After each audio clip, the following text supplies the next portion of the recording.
तुम दोनों यहाँ क्या टाइम पास कर रहे हो? इस वक्त तो तुम्हें पढ़ाई करना चाहिए। अब क्या बोलूं यार। मैंने प्रोजेक्ट कंप्लीट कर दिया सर। गुड जॉब आदर्श। मेरा खौफ तो है स्टूडेंट में, बट अब तुम लोग कहाँ भाग गए बे? और अब ये आदर्श भी कहाँ चला गया यार? मैं भी इनका ही पार्टनर हूँ सर, दोस्तों को बचाने आया था मैं। बट अब ये शिवांगी कहाँ गायब हो गई? देखो मैं आ गई दोस्तों। वह हमें भी दिख रहा है, बट तुम अचानक से कहाँ गायब हो गई थी? मैं तुम्हारे लिए न्यू गिफ्ट लेने गई थी। देखो ये न्यू एग्जॉटिक चड्डियाँ है सीधे लंदन से। वाओ, ये तो काफी ब्रांडेड लगता है मनीष भाई। तो हंसते क्यों हो पागल? तुमने तो कभी गिफ्ट नहीं दिया। देखो दोस्तों, वहाँ उनके बीच एक चड्डी गिफ्ट को लेकर डिस्कशन चालू है। ऐसा कौन सा चड्डी है, मुझे भी देखना था। वो जरूर एक दूसरे की चड्डी निकालने की बातें कर रहे होंगे। ये लोग हमारे बारे में बहुत बैक बिचिंग कर रहे हैं। देखो शिवांगी, मैंने पिछले 2-3 सालों में काफी सारी पोएम्स लिखी है, तुम बोलो तो 1-2 सुनाता हूँ। हाँ डियर सुनाओ ना, मैं पहले से ही वाह वाह कर देती हूँ। ओए शिवांगी, देखो मेरे पास कितने फनी मीम्स आए हैं। अरे ये तो बहुत फनी है। असली फन तो तुम मुझे इग्नोर करके कर रही हो शिवांगी। मैं शायरी सुनाना शुरू करूँ क्या? अभी रुक जाओ आदर्श, हम अभी कुछ मीम्स देखने के प्लान में हैं। इन्हें तो मेरी या मेरी पोएम्स की कोई फिक्र ही नहीं है। मतलब मेरे सामने ही दोनों हंस खेल रहे हैं। इन्हीं फटे जूते से इन्हें मारू क्या 2-2 हाथ। तुम लोग कल कहाँ चले गए थे? शिवांगी मॉर्निंग में कोचिंग भी नहीं आए थे। हम मनीष के घर में थे। आदर्श हम सीक्रेटली एक प्रोजेक्ट पर काम कर रहे हैं। सही टाइम पर तुम्हें जरूर बताएंगे ब्रो। बाकी अभी हमें जाना होगा, बाय। यार मतलब अब ये लोग मुझसे चीजें छुपाना भी शुरू कर दिए हैं। कहीं यह मुझे दोस्ती में धोखा तो नहीं दे रहे ना? दोनों सामने खड़े हैं, मैं चुप कर उनकी बात सुनता हूँ। तुम्हें मेरे रूम आना होगा मनीष, तभी हम अपना काम पूरा कर पाएंगे। अब ये लोग रूम वूम में जाने की बातें क्यों कर रहे हैं? मनीष के आने से पहले मुझे ही शिवांगी के रूम चले जाना चाहिए। ओए शिवांगी बाहर आओ। देखो मैं तुम्हारा डियर फ्रेंड तुमसे मिलने आया हूँ। बट तुम ऐसे अचानक से क्यों आई हो आदर्श? अंदर आकर तुम्हें बताता हूँ। वही तो नहीं कर सकते डियर, मैं अभी ड्रेस चेंज कर रही हूँ। मनीष का शूज तुम्हारे रूम के अंदर है और तुम ड्रेस चेंज कर रही हो। इसका मतलब उस टाइम दिव्या सही बात बोल रही थी। सॉरी शिवांगी, तुम्हें गलत टाइम में डिस्टर्ब कर दिया। जिसे हमने मोहब्बत की उन्हीं ने हमें दिया धोखा। जिन्हें हम अपना सागा मानते थे उन्होंने ही हमारी आंखों में है धूल झोंका। अब ना देंगे तुम्हें कोई और मौका। तुम वापस हमारे इश्क के दरिया में तैरने आओ, उससे ही पहले ही डूबा देंगे तुम्हारी नौका। अब कई वर्षों के बाद तुमसे काफी समय बाद मुलाकात हो रही है। आदर्श वैसे तुम्हारे खास मित्र नजर नहीं आ रहे हैं। तुम लोगों के बीच कुछ अनबन हुई है क्या?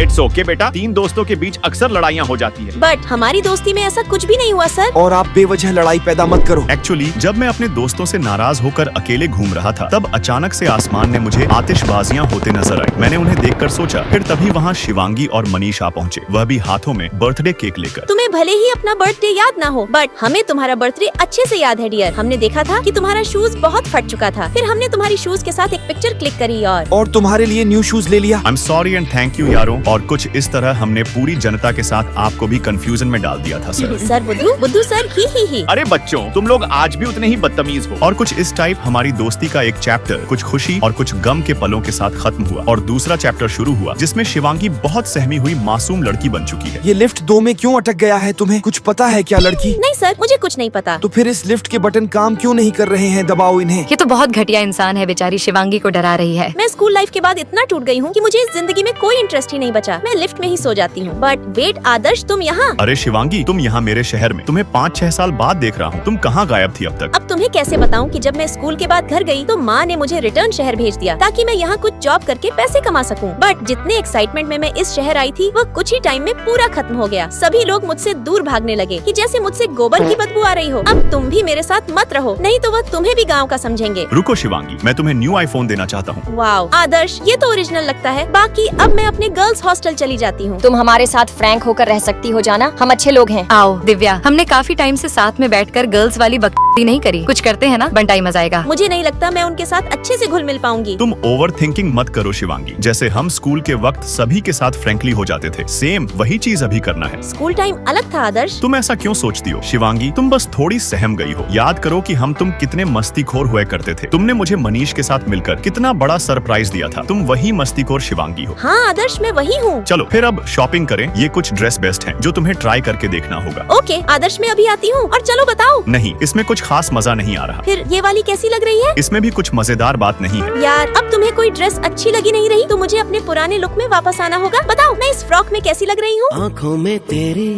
अजब सी अदाएं हैं। अब तुम बिल्कुल मेरी लग रही हो। ओह सो क्यूट। और अब तुम्हें शिवांगी को बढ़िया सा हेयर कट देना है मनीष। सबसे पहले तो तुम्हारे ये घोड़े की पूंछ जैसे बाल को काटने होंगे और तुम्हारे ये चश्मा निकालकर तुम्हारा पूरा मेकओवर करना होगा। मैं सुंदर लग रही हूँ कि नहीं, कुछ समझ नहीं आ रहा। अब तुम सभी लाइक सब्सक्राइब करके कमेंट्स में बताओ कि मैं कैसी लग रही हूँ। मैं तुम्हें अपना दिल दूंगी।